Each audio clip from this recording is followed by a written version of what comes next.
É uma alegria nós estarmos juntos mais uma vez, um privilégio nós estarmos juntos ao redor, né, daquilo que é a palavra de Deus. Então, ávidos, né, para ouvirmos aquilo que Deus tem a falar conosco. E nós estamos fazendo a exposição do livro de Tessalonicenses e hoje nós finalizamos, né, o primeiro Tessalonicenses, a exposição do 5º capítulo, 1 Tessalonicenses, capítulo 5. Vamos orar para que Deus possa nos conduzir, né, clamar a Ele, a assistência dEle, para que a nossa vida, né, possa ser conduzida, que não sejam só palavras, que não seja só um tempo que nós passamos aqui, mas que isso seja de profundo significado e orientação para todos nós. Querido Deus de graça, misericórdia, bondade, virtude, ó Pai, nós necessitamos do Senhor, ó Pai. Nós pedimos, ó Pai, a Tua assistência, o favor do Senhor, ó Pai, o entendimento que o Senhor pode nos dar, para que, ouvindo a Tua palavra, Pai, nós possamos reter no coração, ó Pai, toda orientação, os avisos, ó Pai, aquilo que o Senhor tem a falar conosco, aquilo que o Senhor tem para nos animar, para trazer, ó Pai, clareza, ó Pai, no nosso caminhar, para que nós não fiquemos, ó Pai, de maneira nenhuma confundidos, mas que possamos andar de maneira clara, com os olhos abertos, que o Senhor nos dê colírio aos olhos para enxergarmos e que o Senhor possa estar nos abençoando, bem como a nossa família, os nossos irmãos, a Tua igreja. Sê conosco, te pedimos, e nos assista agora, no nome de Jesus. Amém. Então, 1 Tessalonicenses, capítulo 5. Irmãos, no que se refere aos tempos e às épocas, não há necessidade de que eu lhes escreva, porque vocês sabem perfeitamente que o dia do Senhor vem como ladrão à noite. Quando andarem dizendo paz e segurança, eis que lhes sobrevirá repentina destruição, como vem as dores de parto à mulher que está para dar à luz, e de modo nenhum escaparão. Mas vocês, irmãos, não estão em trevas, para que esse dia não os apanhe de surpresa como ladrão. Porque vocês todos são filhos da luz e filhos do dia. Nós não somos da noite, nem das trevas. Assim, pois não durmamos como os demais, pelo contrário, vigiemos, estejamos sóbrios. Então, esses 6 primeiros versículos, né, nós estamos vendo, porque está falando do dia, que aparece por várias partes da Bíblia com D maiúsculo. Aqui ele aparece como o dia do Senhor. Tem lugar que aparece o dia da ira do nosso Deus. Outro lugar, o dia da ira do Senhor, o dia da ira do Cordeiro, né, o dia que vem, o dia do juízo. Então, irmãos, o que nós devemos sempre ter na nossa mente é que, independente do que façamos ou que o mundo faça ou aconteça, nós caminhamos, esse mundo tem um cronograma e existe um dia que está marcado, que é chamado o dia do Senhor. O dia em que a presente ordem de coisas vai ser mudada. Nós aprendemos que nós vivemos as primeiras coisas, mas depois desse dia, aí virão o quê? Aquilo que Deus tem reservado, não é? Porque todas as coisas antigas serão passadas e Deus fará nova todas as coisas. Então, desde que o Senhor Jesus Cristo pisou aqui nessa terra, né? Desde que ele nasceu lá em Belém da Judéia, né, do ventre de Maria, nós iniciamos aquilo que é chamado de os últimos dias.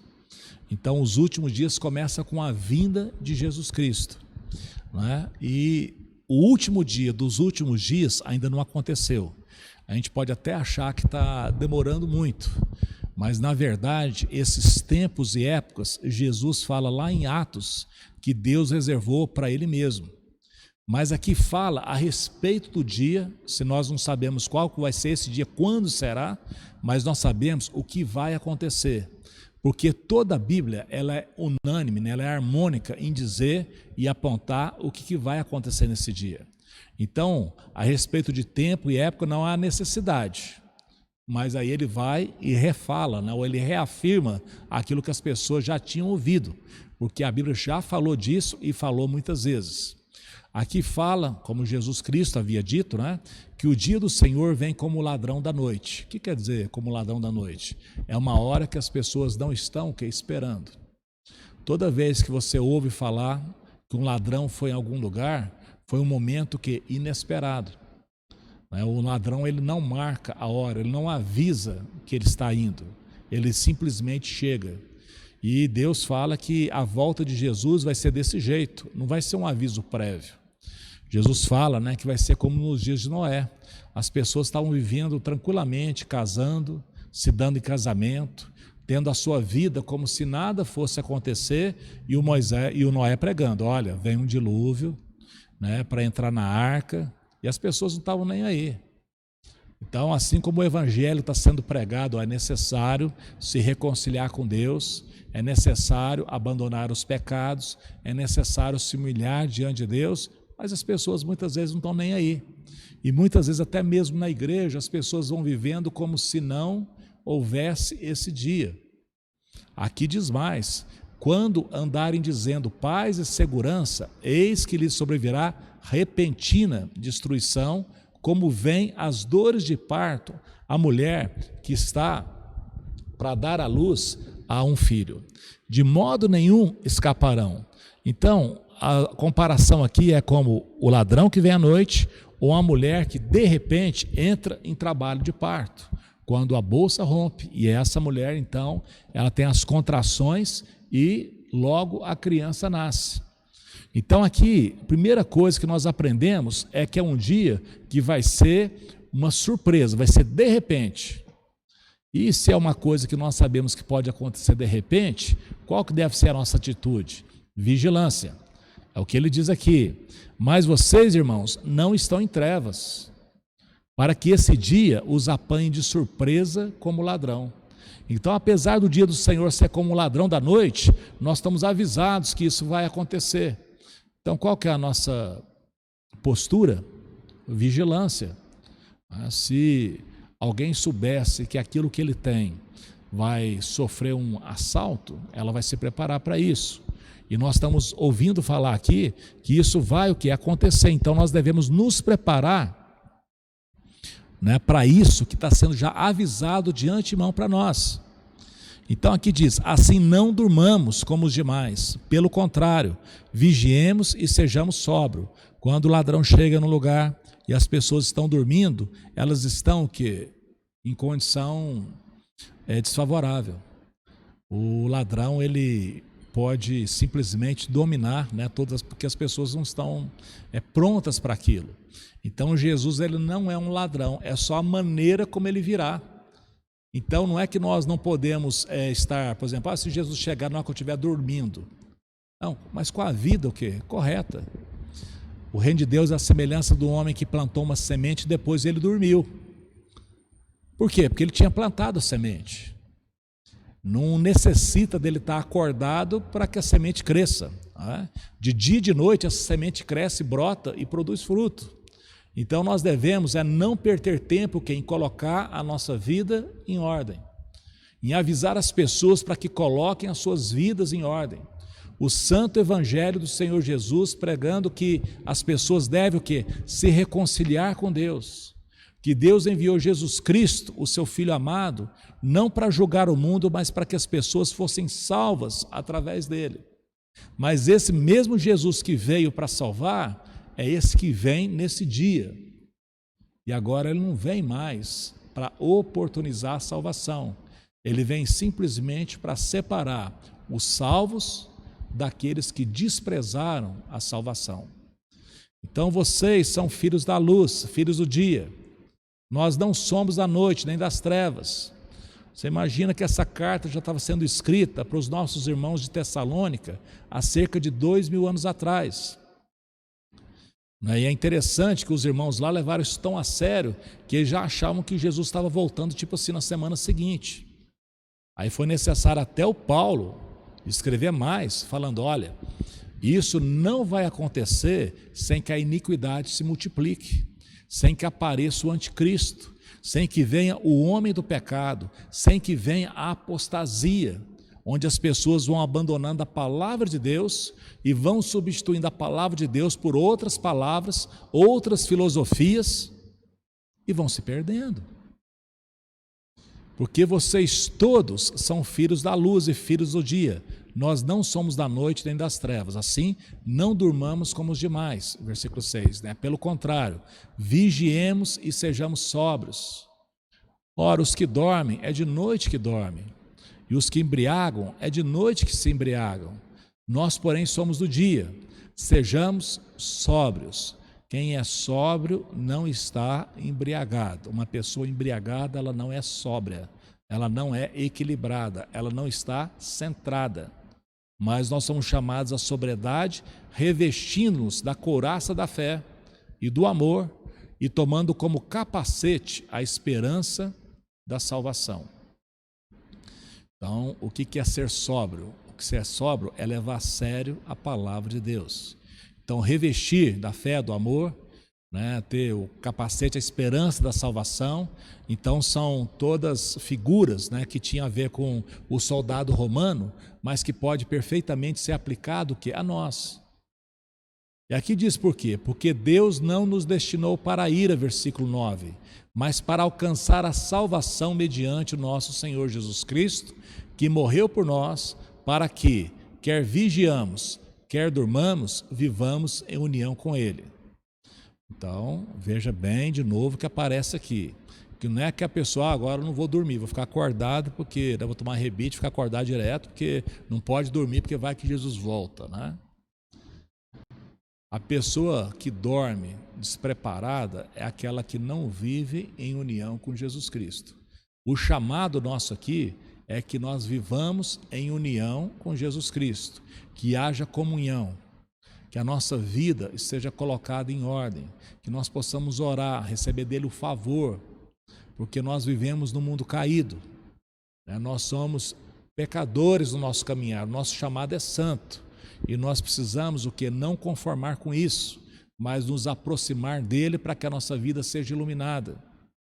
Portanto, console, versículo 11, uns aos outros e edifiquem-se mutuamente como vocês têm feito agora.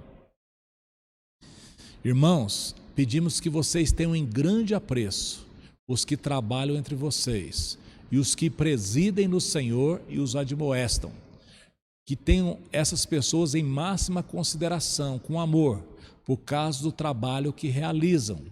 Vivam em paz uns com os outros. E aí ele fala da importância que nós devemos ter para as pessoas que pregam o verdadeiro evangelho, para as pessoas que avisam sobre esse dia que se aproximam, para as pessoas que, recebendo o dom de Deus, usam esses dons na edificação da igreja.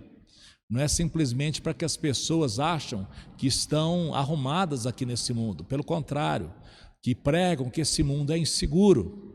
Então, se nós não fomos tirados do mundo, mas nós devemos ser livres do mal, e que nós devemos viver em paz uns com os outros, não podemos viver em guerra, semeando discórdia, polarizando situações, mas que nós devemos trabalhar no sentido de ter paz, um mínimo de paz, no mundo onde não existe paz.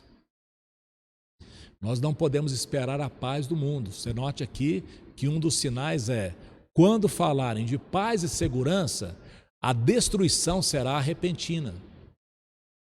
Como aquela mulher que está grávida, mas está ali tranquila, de repente, começa as contrações. E a criança em breve nasce. Versículo 14. Também exortamos vocês, irmãos, a que admoeste os que vivem de forma desordenada. Consolem os desanimados, amparem os fracos e sejam pacientes com todos. Tenham cuidado para que ninguém retribua os outros mal com mal. Pelo contrário, procurem sempre o bem uns dos outros e o bem de todos. Estejam sempre alegres. Orem sem cessar. Em tudo deem graças, porque essa é a vontade de Deus para vocês em Cristo Jesus. Não apaguem o espírito, não desprezem as profecias, examinem todas as coisas, retenham o que é bom, abstenham-se de toda forma de mal. O mesmo Deus da paz os santifique em tudo, e que o espírito, a alma e o corpo de vocês sejam conservados íntegros e irrepreensíveis na vinda do nosso Senhor Jesus Cristo. Irmãos, eu gostaria de a gente poder fazer nessa exposição, né, porque se ele está falando da vinda do Senhor Jesus, agora ele fala também da gente ter cuidado com aqueles que ministram, daqueles que são fiéis na palavra, daqueles que admoestam, daqueles que usam seus dons no sentido da edificação, do aviso, do acolhimento, não é? E aí ele começa a falar como é que nós devemos viver enquanto nós aguardamos o quê? Esses dias. E uma maneira primeira que ele fala, são vários pontos aqui, mas o primeiro é o quê? Admoeste, advirta aqueles que vivem de maneira desordenada. Você vê um irmão vivendo desordenadamente, irmão, o que é isso aí? Ó? Deus, ele é o Deus de ordem. Como é que você pode viver dessa maneira? Não é assim que se prepara para a volta de Jesus. Não é assim que se testemunha a respeito de Jesus. Não é assim que nós enaltecemos o nome daquele que nos salvou.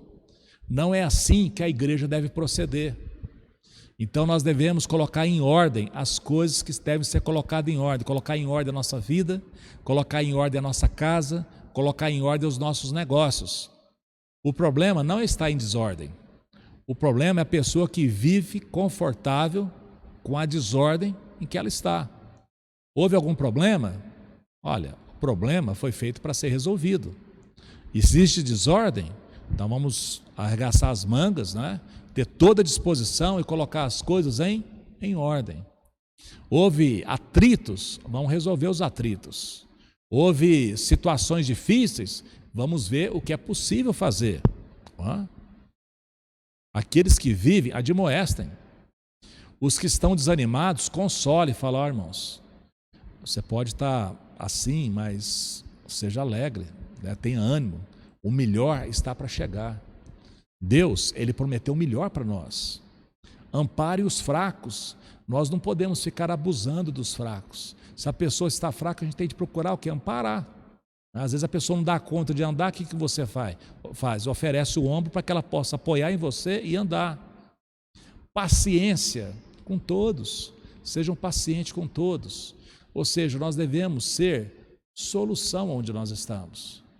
Então, nós não podemos estar simplesmente sendo críticos ou comentaristas, mas sendo o quê? Pessoas que se envolvem no sentido de avisar, de consolar, de amparar com paciência. Tenha cuidado para que ninguém retribua os outros mal por mal. Pelo contrário, procure o bem uns com os outros e o bem de todos. Então não é olho por olho, dente por dente, mas não se deixe vencer pelo mal. Mas vença o mal com a prática do bem. É isso que está sendo dito para todos nós aqui. Estejam alegres. Alegria no Senhor é a nossa força. Ah, mas eu tenho muito motivo para estar triste. Nós podemos ter muitos motivos para estarmos tristes. Mas tem um motivo muito maior. O motivo é que Jesus Cristo veio para levar as nossas transgressões, veio para levar as nossas enfermidades, veio para tirar a nossa tristeza. Ele veio para nos preparar para irmos para um lugar onde o próprio Deus vai enxugar dos nossos olhos toda lágrima. Então essa esperança, essa expectativa deve encher o nosso coração de toda alegria. Então, não é que nós vamos nos alegrar com as situações ruins, mas nós vamos alegrar em Deus, apesar das situações ruins. Nós vamos entender e compreender que todas as coisas, mesmo as desagradáveis, cooperam para o bem daqueles que amam a Deus. E por isso nós estamos o quê? Alegres. Porque Deus é por nós. Quem pode ser contra nós? O que pode nos separar do amor de Deus? Situações, pessoas, passado, pecados. Ora, se nós confessarmos os nossos pecados, Ele é fiel e justo para perdoar os pecados e nos purificar de toda injustiça. Então, se existem muitos motivos para estarmos tristes, existe um motivo maior, que sobrepuja todos os motivos de tristeza, para que nós possamos estar sempre alegres. Orem sem cessar. A oração, aprendemos aqui que ela é uma atitude. Porque a gente pensa, às vezes, na oração só da pessoa fechar o olho e falar declarações. Mas como é que a pessoa pode ficar de olho fechado e falar sem parar? Então, a oração é uma atitude, é a maneira como nós vivemos. Nós vemos que Jesus, muitas vezes, ele suspirava no seu íntimo. Então, nós podemos viver nessa comunhão constante com Deus. É uma das maravilhas que nós temos para o tempo que nós vivemos. Em tudo, deem graças, porque esta é a vontade de Deus para vocês em Cristo Jesus. Note que aqui não está escrito por tudo, mas está escrito em tudo. Então a gente não vai dar graças por conta de uma situação difícil, uma doença, uma enfermidade, mas na doença nós podemos dar graças.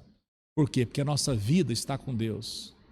Nós não vamos dar graças, por exemplo, se vem um cataclismo, uma pandemia, vamos dar graças pela pandemia. Não, mas na pandemia nós podemos ser agradecidos, porque Deus falou que ela viria.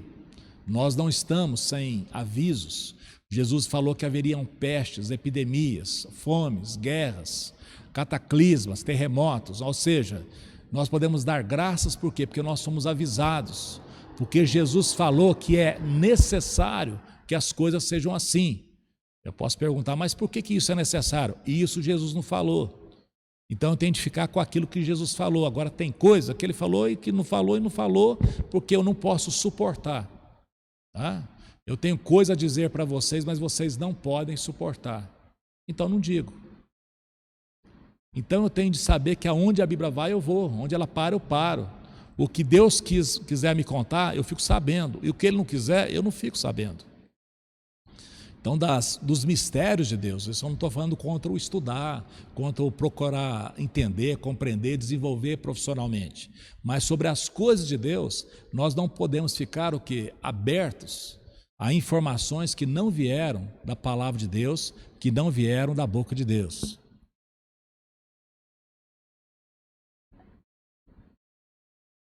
Não apaguem o Espírito. É impressionante a gente pensar, né, que o Espírito de Deus pode ser apagado da vida de uma pessoa. A Bíblia fala para nós não entristecermos o Espírito Santo. E como é que entristece o Espírito Santo? Com amargura, ressentimento, palavras duras. Né? Como é que nós nos enchemos do Espírito? Como é que essa chama do Espírito fica mais forte? Quando nós falamos entre nós com salmos, hinos, cânticos espirituais, quando nós somos gratos de coração, quando nós oramos com intensidade, clareza e esperança em Deus. Então não apaguem o Espírito, sabe? Não brinca.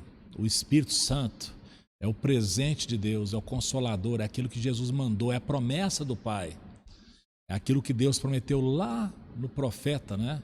Que nos últimos dias ele derramaria do seu Espírito sobre toda a carne. E ele derramou no dia de Pentecoste. Não apague, pelo contrário, se encha dele.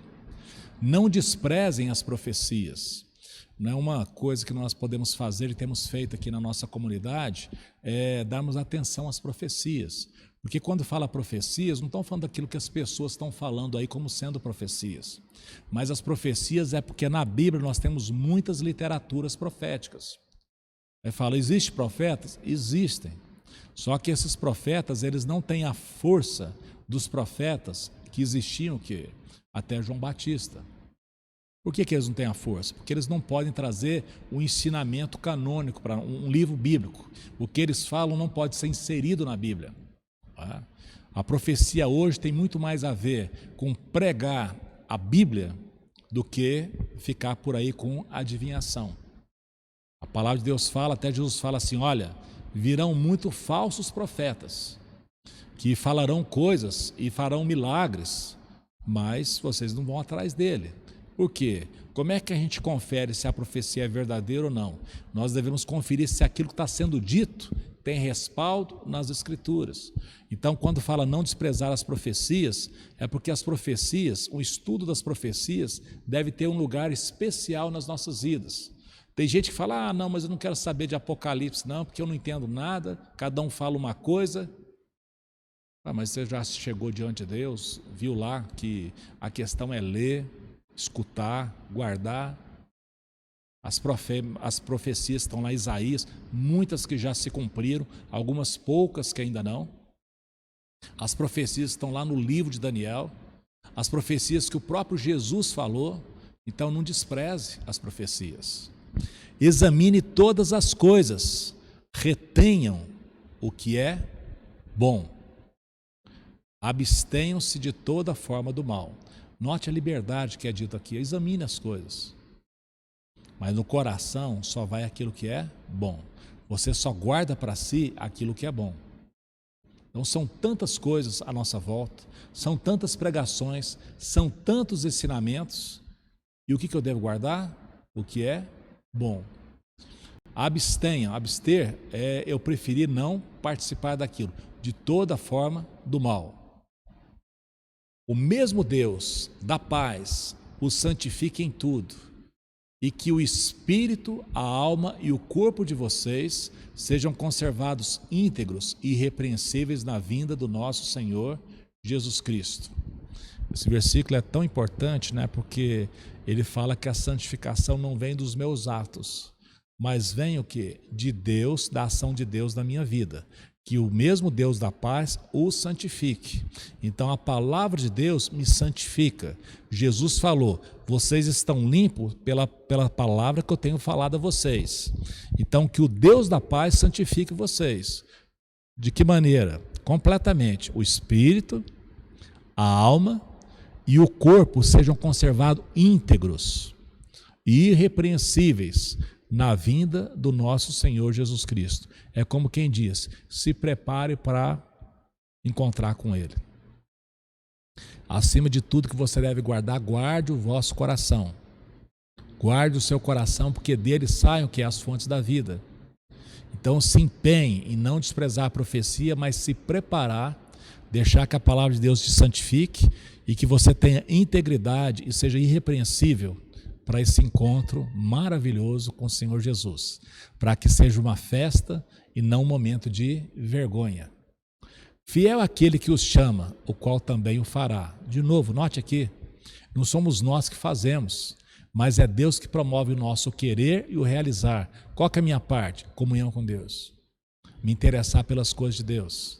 Então trabalhar, fazer bem o meu serviço. Se eu sou um engenheiro, vou procurar ser o melhor engenheiro que eu puder ser. Se eu sou um médico, ser o melhor médico que eu puder ser. Se eu sou um empregado que eu faço serviços gerais, é digno o trabalho que eu faço. Se eu sou um pedreiro, se eu sou um servente, não importa. A dignidade não está na profissão, mas na maneira como nós empenhamos naquilo que nós fazemos. Se é um trabalho digno, eu tenho de dignificar o quê? Com todo empenho.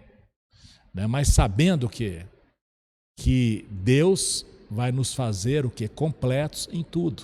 E nós devemos ter o quê? Comunhão com Ele. E aí eles terminam dizendo assim, né? Irmãos, orem também por nós. Saudem todos os irmãos com um beijo santo. Né? Então, quando fala aí, está falando de afetividade. É verdade que no tempo que nós estamos vivendo hoje, né? Nós estamos vivendo aqui em 2020, né? No meio de uma pandemia. Então existe o que? Recomendações específicas o que? De nós termos um distanciamento com as pessoas por conta do momento que nós estamos vivendo.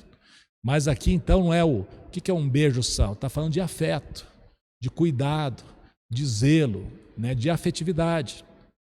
Peço com insistência em nome do Senhor que essa carta seja lida para todos os irmãos. A graça de nosso Senhor Jesus Cristo seja com todos vocês. Então note que quando nós lemos esse texto maravilhoso aqui, a impressão que dá é que Jesus está pronto, está às portas. Mas lembrando que isso aqui foi escrito há 2000 anos atrás. Eu falo, mas será que o Paulo exagerou com os irmãos? Não, não é que exagerou. É que Jesus Cristo vem. Né? Essa presente ordem de coisas, ela vai passar. Né? Quando nós morremos, né? E todos nós não vivemos muito, né? Nós temos uma expectativa de vida entre 70 e 80 anos, alguns vivem mais, outros vivem menos, né? Mas quando nós morremos, nós já temos esse encontro, né? Com Jesus Cristo. Né? A gente aprende na palavra de Deus que assim que uma pessoa morre, ela tem dois destinos, ela vai para o céu ou ela vai para o inferno. Não tem um terceiro destino. E quem prega o terceiro destino, prega por sua conta e risco. Porque Jesus fala muito claro a respeito de céu e de inferno. Mas fala que no futuro, quando Jesus Cristo voltar aqui a essa terra, então haverá um novo céu e uma nova terra. E aqueles que morreram em Cristo Jesus vão ressuscitar. E eles vão ressuscitar o quê? Para esse novo céu e para a nova terra. Do que está falando? Que essa alma que está lá no céu, com Cristo Jesus, quando Jesus voltar, ela vem junto. Tá? E vai ter uma ressurreição, e aí a pessoa completa agora, a alma com o corpo, ela dentro do corpo, um corpo semelhante de Jesus, aí eles vão habitar no novo céu e na nova terra. E a esperança é que você e que nós possamos estar entre essas pessoas, se nós atentamos para aquilo que está sendo dito aqui. É tão forte esse texto, né, que os irmãos de Tessalônica, eles não pensaram em outra coisa. Né? Eles pararam até, na época, segundo o que é dito, até de trabalhar. Eles acharam que, pronto, vamos preparar que Jesus está vindo na semana que vem. E aí foi necessário que o Paulo apóstolo mostrasse e lembrasse a eles que essas são as orientações para eles, mas que em paralelo haveria também o quê? O aumento do mal, que viria o homem da iniquidade. E nós vamos ver isso na próxima vez que nós vamos ministrar, que vai ser exatamente a segunda carta de Tessalonicenses. Aí fala, mas então eu vou ver aquilo lá. Não, isso aqui é a melhor coisa que nós podemos ver. Aquilo lá mostra que muitas coisas vão acontecer como tem acontecido, mas para nós, para a nossa segurança, para a nossa alegria, para a segurança da nossa família, nós devemos nos atentar para tudo aquilo que está sendo dito aqui. Então, Jesus vem, nós sabemos disso, devemos cuidar daquele que nos ensina e nos lembram disso, devemos admoestar as pessoas que estão em desordem para colocar a vida em ordem, devemos falar bem, devemos ser alegre, orar sem cessar, não apagar o Espírito Santo de Deus, examinar tudo, reter o que é bom, procurar estudar as profecias, abster de toda forma do mal, e esperando que Deus possa nos santificar em tudo. Né? E orar também pelo Evangelho no mundo inteiro. E aí ele termina com essa palavra maravilhosa, que é a graça que nos ensina a abandonar as paixões mundanas e a viver no presente século de maneira justa, sóbria, justa e piedosa, enquanto aguardamos a volta de Jesus. Que a graça do nosso Senhor Jesus Cristo esteja com vocês. Que Deus possa abençoar você ricamente. Né? Eu peço a você que se inscreva aqui nesse canal, que deixe o seu comentário, que compartilhe, ative o sininho. Isso é tudo muito importante para trazer mais relevância ao trabalho que nós estamos fazendo, que é um trabalho de evangelização, de aviso às pessoas daquilo que está escrito na Bíblia, na Palavra de Deus, das coisas que nós vamos vivenciar. E vai ser colocado também um link, né, do Zoom, e se você quiser estar em comunhão com a nossa comunidade, assim que terminar a oração aqui, você pode clicar lá e se unir, né, à nossa comunidade, onde nós vamos ter interação, orientação daquilo que tem sido o nosso momento aqui, tá bom? Curve sua cabeça, vamos orar. Querido Deus de graça, misericórdia e bondade, ó Pai, nós não conseguimos imaginar com as nossas palavras, ó Pai, o que vai significar, ó Pai, o que significa para nós essa esperança, ó Pai, de vivermos na Tua presença.